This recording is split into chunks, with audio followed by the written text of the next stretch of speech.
June ಅಂತ್ಯಕ್ಕೆ ಬೆಂಗಳೂರು ಮಂಗಳೂರು ವಂದೇ ಭಾರತ್ ಘಾಟ್ ವಿಭಾಗದಲ್ಲಿ ಪ್ರಾಯೋಗಿಕ ಸಂಚಾರ ಆರಂಭ ಮಾಡಲಿದೆ.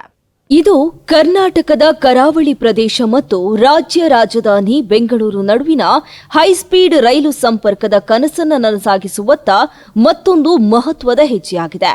ಸಕಲೇಶಪುರ ಮತ್ತು ಸುಬ್ರಹ್ಮಣ್ಯ ರಸ್ತೆಯ ನಡುವಿನ ಸವಾಲಿನ 55 ಕಿಲೋಮೀಟರ್ ಘಾಟ್ ವಿಭಾಗದಲ್ಲಿ ವಂದೇ ಭಾರತ್ ಎಕ್ಸ್‌ಪ್ರೆಸ್ನ ಪ್ರಾಯೋಗಿಕ ಸಂಚಾರ ಜೂನ್ ಕೊನೆಯ ವಾರದಲ್ಲಿ ನಡೆಯುವ ಸಾಧ್ಯತೆ ಇದೆ.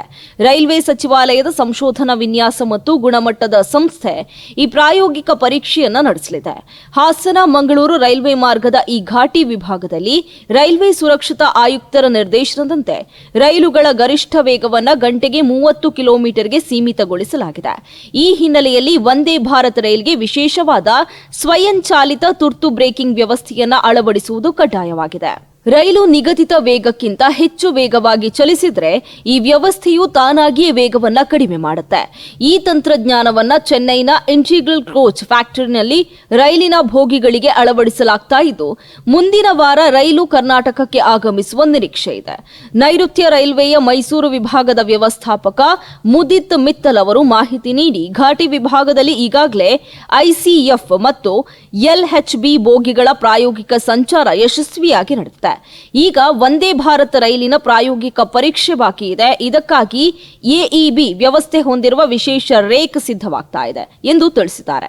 ಜೂನ್ 2ನೇ ವಾರದಿಂದ ಆರಂಭವಾದ ಈ ಪರೀಕ್ಷೆಗಳಲ್ಲಿ 5 ದಿನಗಳ ಕಾಲ 5 ಟ್ರಿಪ್ಗಳನ್ನು ನಡೆಸಲಾಗಿದ್ದು, ಎಲ್ಲಾ ತಾಂತ್ರಿಕ ಮಾನದಂಡಗಳನ್ನು ಪೂರೈಸಲಾಗಿದೆ. ಈ ಪ್ರಾಯೋಗಿಕ ಪರೀಕ್ಷೆಗಳು ಯಶಸ್ವಿಯಾಗಿ ಆರ್ಡಿಎಸ್ಒ ರೈಲ್ವೆ ಸಚಿವಾಲಯಕ್ಕೆ ಹಸಿರು ನಿಶಾನೆ ತೋರಿಸಿದ್ರೆ, ಬೆಂಗಳೂರು ಮತ್ತು ಮಂಗಳೂರು ನಡುವೆ ವಂದೇ ಭಾರತ್ ರೈಲು ಓಡಾಟಕ್ಕೆ ಇದ್ದ ಅತಿದೊಡ್ಡ ತಾಂತ್ರಿಕ ಅಡಚಣೆ ದೂರವಾಗಲಿದೆ. ಇದು ಕರಾವಳಿ ಕರ್ನಾಟಕದ ಜನರಿಗೆ ರಾಜಧಾನಿಗೆ ಹೋಗಲು ಅತ್ಯಂತ ವೇಗದ ಮತ್ತು ಆರಾಮದಾಯಕ ಪಯಣವನ್ನು ಒದಗಿಸಲಿದೆ.